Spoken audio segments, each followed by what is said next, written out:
All right, everyone, here it is, the last piece of the puzzle on the green. Now, what I want to give you is, again, a simple game plan. And this, I think, is going to be quite eye-opening for you. All that you need to do is average 2.5 putts per green. Okay, so if you interchange between 2 putts and 3 putts, 2 putts and 3 putts, you should be able to break through this threshold of breaking 100. So what does that mean to be able to do 2 putts and 3 putts? Well, first off, that's not that difficult. What we need to think of is that if we can get inside, okay, on our first putt, inside of 20% of the total distance of that first putt. So what's 20%? Well, if we've got a 30-foot putt, okay, we're 30 feet away for our first putt on the green. Well, if we can get inside of 6 feet, okay, or if we've got, let's just say we've got a 10-foot putt, okay? From 10 feet away, if we can get inside of 2 feet, okay? What we're looking for is not to be making these massive putts. Again, we're not looking to create highlight reels. Yeah, that'd be fun. But all that we need to do to break 100 is we need to do the simple things well. So if we can get inside of 20% of that first putt, okay? 20%, we are going to be able to get this done. So using this 20% rule, if we think about that from a full target perspective, 20% in distance is easy to understand, but if we also consider that 20% from direction, that seems probably even more simple to achieve. Okay, if I'm 30 feet away and I just need to get within that 20%, I've got as much as 6 feet on either side of the hole to work with to be within my acceptable range.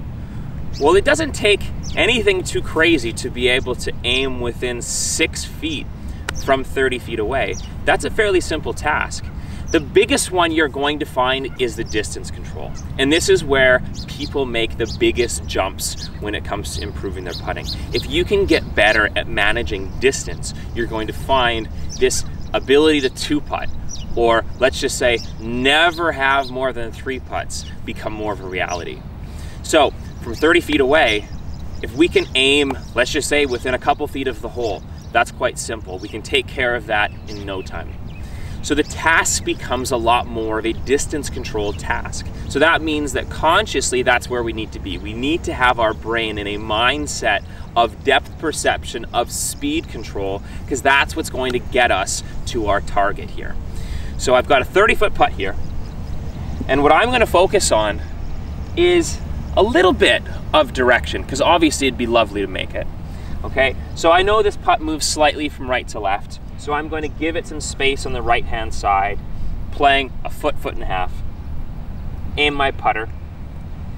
Now, after my aim has been accomplished, everything within my thought process, all of my conscious energy is now going into depth perception. How far away am I? The uphill, the downhill, that element as well. Now I've got a slight uphill. I've got this distance, which I'm going to stare this distance down with my eyes, because if I can give myself a good 2 to 3 second look, being able to keep my eyes on that target and then very, very quickly executing the stroke, my brain's going to have an excellent ability to judge this distance. So again, I've got my aim taken care of, just to the right of the hole. I get my stance established. I'm going to look to the target now and go. Now, as soon as I get my eyes back to the golf ball, it's go time, okay? I think of this as athletic short-term memory. Our brain has an excellent ability to remember things quickly, okay? But over time, and this does not take much time, we're talking a couple seconds, that starts to dissipate. We start to forget that distance. We start to lose connection between where we were and where the target is.